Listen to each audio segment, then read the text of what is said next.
Welcome to the Endo Belly Girl podcast. I'm your host, Alyssa Chavez. I'm a nutritional therapy practitioner and restorative wellness practitioner on a mission to change the way that we support women with endometriosis. Endo is a full-body disease that impacts your mind, body, and spirit in countless ways that aren't often addressed the way that women truly deserve. We are here to talk about all of it. Please keep in mind that the content of this show has been created for educational purposes only and should never be used as a replacement for medical diagnosis or treatment. Hello, and welcome back to the Endo Belly Girl podcast. I hope you are doing fabulous today, and if you're not, then I hope your day is more fabulous after you finish listening to this episode. As usual, I am super excited about today's episode because we are going to talk all things gut health, and that is my favorite thing ever to talk about. So hence the name Endo Belly Girl in the first place, right? I love talking about your gut. And there's so much to say. There's so much that relates to endometriosis. And so I can't wait to dive in here. Now, one of the questions that I receive all the time, which we're definitely going to dive into today, is just about, okay, endometriosis is a reproductive disease, right? It has to do with your uterus and your period and all of the things like that. So what in the world does it have to do with gut health? Well, the first thing I have to say about that is wrong. Endometriosis is not a reproductive disorder. It is, in fact, a full body disease. We are also often taught that endometriosis is caused by having too much estrogen in your body. Also wrong. Not to say that your hormones matter. Estrogen absolutely can affect endometriosis, but that's not the same thing as causing it. So I go back to, again, endo is a full body disease because that's a big part of why your gut health even matters in the first place. Now, what is endometriosis really? We actually did a full episode on that, which I will link to in the show notes. But it is a disease that is rooted in immune dysfunction. And that's going to really come into our conversation today. So I'm going to repeat that again. Endometriosis is a disease that is rooted in immune dysfunction. Again, if you want to hear more about this and kind of the ins and outs of that, I will link to that episode in the show notes. It's called What is Endometriosis Really? And you can dig into deeply on that. But what we're going to do today is we're going to unpack the gut-immune connection. Can't wait to nerd out on that with you. And we are going to take a look at why your gut can be a huge source of inflammation and how your body's ability to detoxify excess hormones matters and what that has to do with your gut. So let's dive in. We will start off with that gut immune connection because, like I said, I am so excited to talk about that today. Oh, goodness. I am such a big old nerd, but it's all to your benefit because the stuff that I nerd out on just gets to help you that much more. Okay, so for starters, I did want to touch base at least a little bit today on what in the world your immune system even has to do with endometriosis, because that's something that's going to be very relevant to our conversation today. Well, it has a lot to do with it. So there are, of course, a lot of theories about endometriosis development. There's a lot that we don't know. But one of the theories and something that makes a lot of sense for endometriosis is that those endometrial-like cells that end up becoming endometriosis lesions, your immune system basically should come by and clean that up before it turns into this full-blown endometriosis disease that we see. However, when your immune system is busy doing other things like battling chronic gut infections, for example, that we're going to talk about a little bit later, it may not have the resources available to actually do that. Secondly, let's take a look at some of the common symptoms of endometriosis, right? pain and fatigue are two of the most common symptoms. Well, it just so happens that pain and fatigue are also symptoms of inflammation. And inflammation is basically just your immune system at work. So picture when you get a cut on your finger, you get a little paper cut. That cut gets inflamed as your immune system responds to that foreign invader. And the same thing happens inside of your body. Now, in regards to pain, yes, this definitely does involve your nervous system as well, but that is a whole topic that we are going to touch base on another day. So you can see just with that alone, like how your immune system function matters for endometriosis. But what I really want to take a look at today is how that actually applies to your gut. So, for starters, one fun fact that I think we should be aware of going into this is that 70 to 80% of your immune system lives in your gut. So, if you are addressing your immune health overall, which you are if you're addressing your health with endometriosis in general, that is an excellent place to begin in general. When we're talking endometriosis, we are not just looking at inflammation, but we're looking at chronic inflammation and systemic inflammation, which is just a whole other level of inflammation, which basically just means there's inflammation happening all the time, everywhere, which if you experience, those extreme endo symptoms, you are well aware of that, right? And all of that ties back to your gut. So what exactly is causing the immune system in your gut to fire chronically, leading to that systemic inflammation going on in your body? That's the part I really want to dive into today. So I want to connect the dots on some of that stuff. So for starters, let's take a look at hidden food sensitivities. And this is a big one.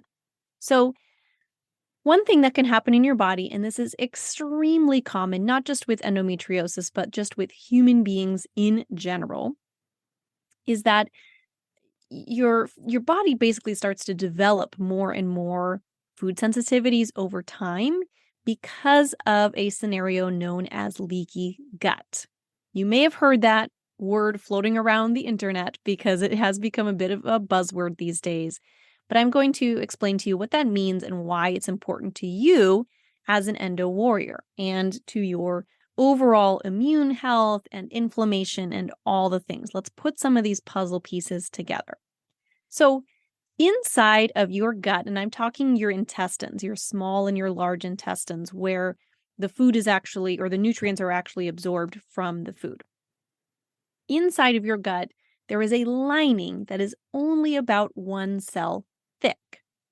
And that lining is the barrier that protects large food particles or anything foreign really from passing into your bloodstream, right? Because your bloodstream is directly behind that barrier, and that's how we end up absorbing nutrients. The nutrients are absorbed through that barrier into your bloodstream, and those nutrients are able to be carried around your body wherever they may need to go. So this matters because over time, especially if you're not digesting well and breaking down foods well in your body along the way, you can end up with larger food particles making their way through your body down into your intestines. And those larger food particles can end up damaging that lining of your gut. Now, what happens if that lining of your gut is damaged? Well, guess what? Those large food particles end up being able to make their way through that gut barrier that they otherwise shouldn't be able to pass through. They come in contact with your bloodstream, and that's where your immune system is hanging out, ready for action, ready to take on any foreign invaders, and it starts to recognize those foods as foreign invaders. And then this becomes a slippery slope because the more your gut barrier becomes damaged, the more of these large food particles can make their way through, the more your immune system is reacting to that. And then guess what? The more food sensitivities you end up developing over time. So if you're in a place where you feel like you just can't eat anything, all the foods bother you, everything upsets your stomach, well, it could very well be that you have some leaky gut happening in there and there's an imbalance happening, right? That's a high possibility there. And this is important because if those foods, you're consuming them on a regular basis, especially if you don't know what they are, what your body is even reacting to in the first place. So you're continuing to eat these foods that are bothering you and your immune system's reacting to. Well, guess what? This just ends up contributing to that chronic immune dysfunction and that chronic inflammation, which can in turn result in that systemic and chronic inflammation that happens with endometriosis. So there is actually a direct correlation between your food sensitivities and the amount of inflammation you have going on in your body. So definitely something that's important to address. And how exactly we address that? Well, in my practice, when I work with my one-on-one clients, I like to use a food sensitivity test called the MRT, which is a specific type of food sensitivity test, right? I know there's a lot of over-the-counter ones like the Everlywell food sensitivity tests and things like that that you can buy easily on your own and do these. I don't actually recommend that because a lot of those tests only test one type of immune reaction, whereas the MRT tests multiple types of immune reactions, right? So that you're looking at kind of the full and complete picture. And then some of those just are very limited in the amounts of foods that they actually are testing for, things like that. In other words, it can leave you being more confused than when you started, which is just not helpful at all in the first place, right? Now, if that's not something that's available to you right now for whatever reason, the other gold standard is simply doing an elimination diet, right? Do something like the Paleo AIP diet is a good way to do that because it's a very just kind of removes all of the potential food triggers and kind of leaves you with the staples of a good diet. And I shouldn't even use the word good. It leaves you with things that people don't react to as often, right? It kind of removes the very common food triggers. And then what you want to do is, of course, do some gut healing work along the way, even just things like drinking bone broth and things like that, and to help to bring some of those healing and sealing nutrients back into your body. You do that for a period of time, maybe 30 days or so, and then slowly reintroduce those foods so you can have a better gauge of how your body is reacting. Now, if you're going to do something like that, yes, you do have to remove all the foods at once. It can't be like one this week and one next week because that's just not going to work. And at the same time, there must be some gut healing work going on. I do a very intense gut healing protocol, or it can be very intense. And I use the word intense rather loosely because it's not like it's super dramatic. But I do a full gut healing protocol with my clients as well. So that way, as they start to reintroduce, you don't end up, with those food sensitivities continuing or even developing further food sensitivities because, of course, we don't want that. So that's definitely an important piece of the puzzle is looking into those food sensitivities, what foods your immune system might be reacting to right now, because that can be a very important part of the healing puzzle. Next piece when it comes to your gut is taking a look at gut infections. So that can be things like dysbiosis, which basically means an imbalance in your microbiome. Do you have an overgrowth of the bad gut bugs? Do you have any parasites or an overgrowth of fungus or yeast? I know this is all like super fun stuff to think about, but it's very common. And again, an imbalanced microbiome causes that immune system to react. And that can, again, contribute to that chronic inflammation, chronic pain, all of the things that we're experiencing with endo, not to mention the chronic gut symptoms happening, right? If you've got constipation, diarrhea, bloating, bloating certainly something we talk about a lot here, being the Endo Belly Girl podcast, right? It's super, super common. And the imbalanced microbiome, that dysbiosis, as well as the food sensitivities, can be a huge reason that all of those digestive symptoms are coming up, right? Now, I do want to touch base on the fact for a second that an imbalanced microbiome is not really a root cause in and of itself. because really the root cause here is figuring out how that infection came to be in the first place. So what we want to look at there, so we're kind of backing up and looking from the very beginning of our digestive tract all the way through. So we're looking at things like, how's your digestive function? How's your diet? Are you getting enough nutrients? Because all of those things are going to affect the quality of your microbiome further down the line, as well as your ability to absorb nutrients, your ability to have that healthy gut barrier. There's so many things. It all becomes a big domino effect. So you want to kind of zoom out and look at the full picture, what might be going on in there, so you can get back to a place of balance. Now, I think it's important to note here, because this is something that I hear a lot of conversation around when it comes to endometriosis, that conversation of self-blame, especially when I say things like how a poor diet can affect your microbiome and affect your digestion. Now, that is true, right? The quality of your diet does very much impact the quality of your microbiome and the quality of your immune system and all the things. But it's really not about sitting here and blaming yourself for that if you haven't been eating a great diet. Because A, you probably didn't know any better. I haven't always eaten super well. I mean, I think I even thought I was eating well back in my, late teens, early 20s, over through those years. I think I thought I was doing a good job. But looking back, I just didn't really have a lot of understanding of nutrition and food and how all of that impacts your body. So how could I possibly really be feeding my body the quality of nutrients that it needs if I didn't know any better? And that's true of everybody. I think of it like how you would work with a young child, right? If you're, say, teaching a young child how to read and write, for example, you're not going to sit there and get upset with them because they're not doing it perfectly the first day. Nobody's born knowing how to read and write. It's a slow and steady process learning that. And it's no different than anything else. It's no different as a grown-up when you're learning something new and different. And honestly, nutrition is just something most of us aren't educated on.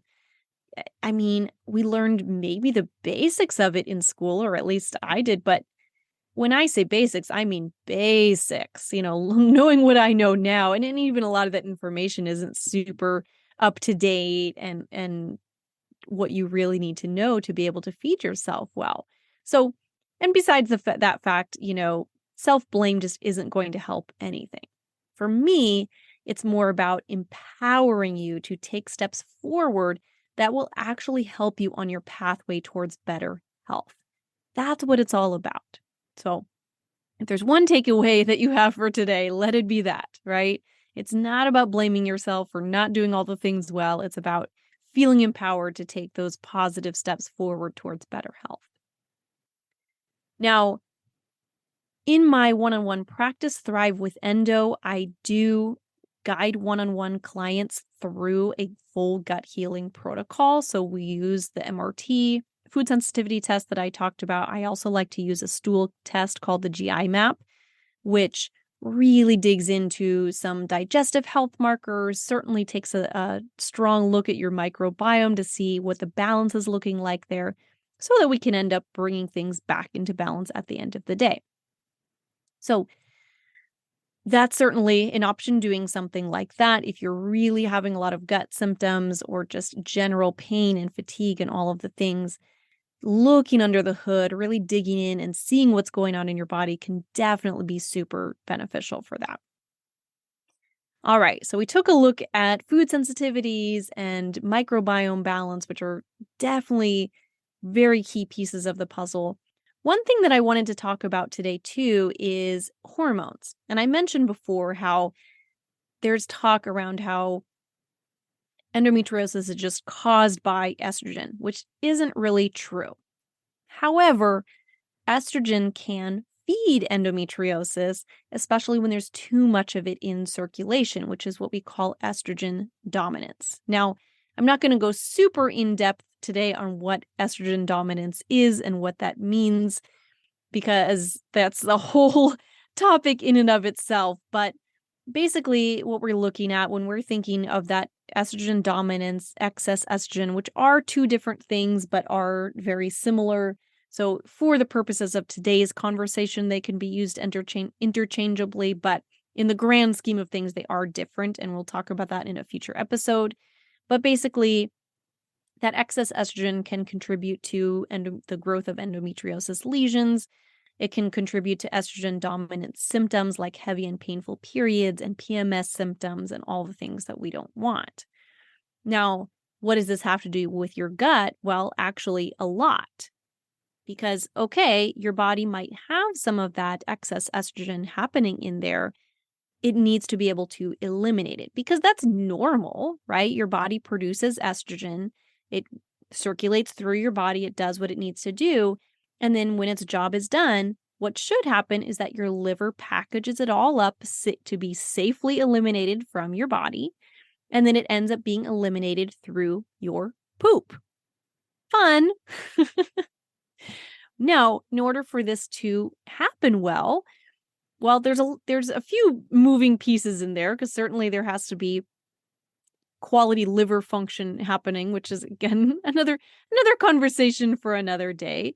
But the big thing that we're going to touch on today is just the fact that you have to poop daily for that to work, right? If you are experiencing chronic constipation, that is going to end up with that excess estrogen sometimes being reabsorbed and recirculated into your body because it's not able to be eliminated in a timely process. And that does become a problem over time because when your estrogen is regularly not being eliminated from your body properly, well, guess what? You do end up having too much estrogen in your body.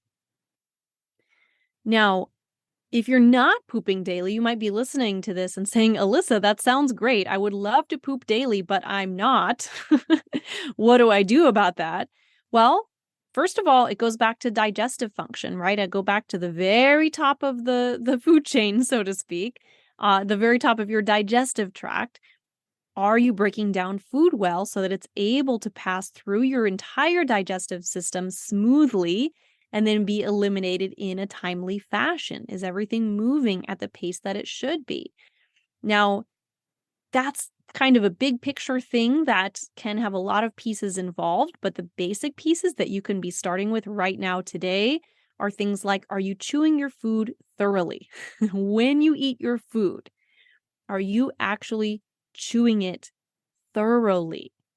And what I mean by that is you're chewing your food 25 to 30 chews per bite, and or is your food about the consistency of a smoothie before you swallow it? So kind of two different ways to think about it that end up with basically the same result. Are you chewing your food thoroughly? Because that is the part of digestion that you can be actively participating in before that food even gets to your stomach. Because of course, from there on out, it's a little more challenging to participate in that process. Your body kind of takes over, but chewing your food thoroughly can be a big part of that. Other simple things you can think about to help to get your digestion moving, keep that food moving in and out of your body the way it should be, is making sure that you're well hydrated throughout the day, right? Think of your digestive juices. They're called juices for a reason because they need water. You can't create digestive juices without enough water in your system. And I do mean water.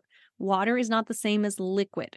Coffee will not hydrate you. Soda, juice, none of that will hydrate you. Water.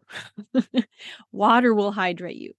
Drink your water. Take sips of it all day long. Drink your water. Okay?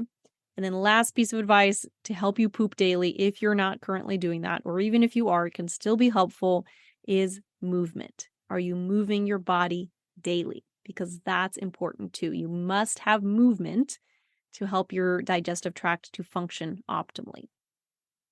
Now, you can see where hormone imbalance might be an issue, right? Maybe you do have too much estrogen circulating in your system right now. Maybe you do have some estrogen dominance happening, but you can see when we kind of take a look back at all the reasons that lead up to that, hormone imbalance at the end of the day is a symptom and not a root cause, right? Hormone imbalance is not the reason you're struggling, but it's a symptom that there's underlying imbalances, like having that digestive dysfunction going on, having a slowdown in the motility of your digestive system. All of that matters and can contribute to the health of your hormones. So much to say about that. I'm planning an episode very soon where we're going to talk all about hormone imbalances, particularly estrogen dominance. So make sure you're subscribed to the show so you don't miss that one when it comes out. Okay, so that was a lot of information. And I just wanted to touch base also before we wrap up for today on the fact that, okay, we're looking at a lot of the underlying gut things today, a lot of what's going on kind of behind the scenes that you may not see on the surface, the imbalance in your microbiome and digestive dysfunction and hidden food sensitivities, or sometimes not so hidden, just food sensitivities. And this is all kind of stuff that's happening under the hood, but take a look also at just how your GI system is actually functioning. Because I remember when I first started this whole health and nutrition journey, of course, my main focus was endometriosis. I found out that I had endometriosis and I wanted to know what I could do about it, how my diet and lifestyle choices and all the things could impact it. And I also had a lot of gut symptoms happening, but I didn't even put 2 and 2 together at first. In fact, it took me a minute to realize that there was any connection between the two. And so the GI stuff was really on the back burner for me. I wasn't even that concerned about it because I was more worried about the intense pain that I was in, logically. But looking back, I had a lot of GI issues initially, right? I was having chronic bloating and gas and diarrhea and tons of food sensitivities and just general abdominal discomfort on the daily. And all of this was much worse when I was on my period. And when I started to make the connection that my gut health and endometriosis were intimately connected, that really was a huge light bulb for me. And the cool thing is, when I started really focusing on my gut, I started to make that my priority where like, okay, I'm going to do everything in my power to work on fixing my gut, bringing things back into balance, optimizing my digestion. I spent years really on that stuff. My endometriosis symptoms started to resolve at the same time. It wasn't one and the other. It was a one package deal because all of a sudden my GI symptoms started to improve. I can't remember at this point in time the last time I was bloated, maybe a little bit right around the start of my period, but even that's minimal, much less having gas, which used to be a daily thing for me. I thought it was just normal to have gas all the time. It's not. Same thing with the diarrhea. This is like way too much information for me to share probably with the universe, but whatever. This is what I'm here for. This is what I signed up for. Probably for years, never had a truly solid bowel movement. And it never occurred to me that that wasn't normal, which is kind of nuts, but no one teaches you this stuff. So that's, again, what I'm here to do. And when I started to bring things back into balance, and all of a sudden I actually started to have normal bowel movements where not only was my stool actually fairly solid and well formed, but also I was only pooping once or maybe twice a day, whereas I used to be having those bowel movements, 5, 6, 7, 8, 10 times a day, also not realizing that wasn't normal. Learned a lot along the way. And as I was working through all of that and learning how I could best support my body, going through these trainings and certifications and working with mentors and all the things, I learned so much about my own body. And at the same time, my pain was decreasing. My fatigue was starting to lift, which again, I didn't even really realize was a thing until it started going away. My hormones started to balance out. My periods became so much better. My menstrual cycles became so much more regular. Not because I was doing anything specifically even to focus on hormones. That stuff honestly came way later in my journey. I was just focusing on the gut because I started to realize as my symptoms improved how important that was. And it was huge for me. And honestly, I see that so much in my clients as well. That's why gut health is usually pretty much always the first thing that I address beyond just eating a quality diet and all of that stuff. So that's really where the Thrive with Endo program has formed around, is that basis of kind of starting from the ground up, right? Your gut is where you absorb all of your nutrients. It's you won't have nutrients unless you're digesting well and breaking food down well and everything is functioning fairly optimally through your digestive tract. You're just not going to have the nutrients available to your body when you need them. And that means the healing process will be that much slower. It means your immune system may not be I'm making up words here, functioning very well. And that will make it much more challenging for your body to clean up any tissue that's not in the place that it should be and things like that. Inflammation is going to be all fired up because your body feels out of control. There's a lot of stress on your body in general, right? Because all of this stuff is going on.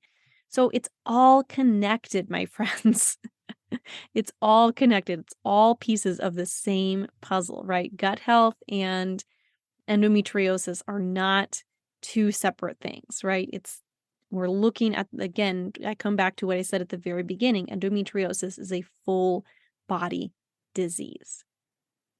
And that is what I have dedicated my life to helping other people to get to the bottom of.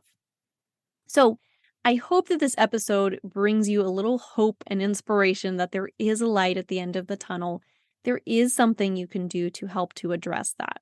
And if you want to if you've got a lot of this stuff going on, especially if you've got a lot of those GI issues and pain and fatigue and all the symptoms, sometimes there can be GI issues going on even if you don't have direct GI symptoms, which I know can be very frustrating. Sometimes it pops up more like in that chronic inflammation or even skin stuff, right? Do you have a lot of acne breakouts? That can actually be, or eczema or things like that can also be a sign of GI distress going on.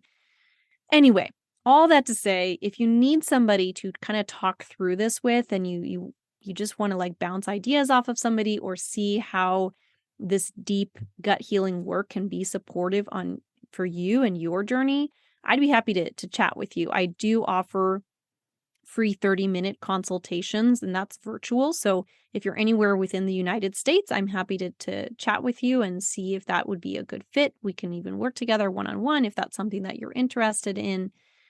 Or, if you're in an area where, that's not an option for you, you can look for practitioners in your area.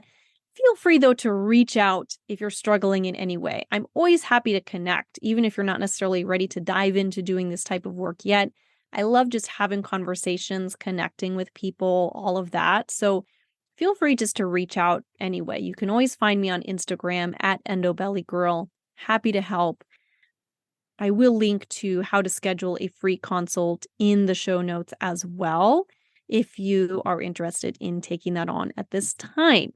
At the time of this recording, which is probably a few weeks before it's going to be released, I am getting to the point where I'm close to closing off my one-on-one practice to a wait list.